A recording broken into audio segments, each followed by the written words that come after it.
All right, this is another great question for the Dionne and Murray skit, and another one I didn't completely think all the way through. So as I mentioned for this one, I've been kind of just doing stuff on a whim. I just pick up the phone and kind of see what happens as I start filming, which makes it fun, but also like, oh my gosh, I need to have an ending to this story because I don't really know how it's going to end always. So my thought when I said this was that the mom of Dionne accidentally let it slip that there was a party for them that night.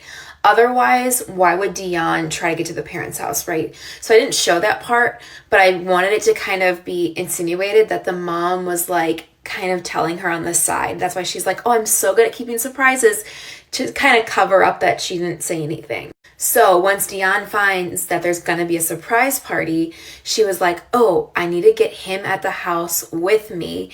And therefore, I need to say I have something valuable of his that, he needs to have back. So we saw in a previous skit that he wants her out of the house eventually. And he does insinuate that it was his house first and she moved in. So in my mind, most of the things in the house belong to him. However, what I was thinking was that he left some things in her car maybe. So she put them in a box and was like, let's just go to your parents' house and exchange some things we have.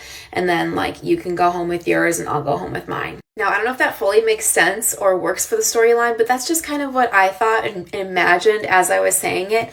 But again, I can't always think these things through because they just kind of pop up in a whim and I'm like, you know what, let's just go with it. So anyways, I hope that works.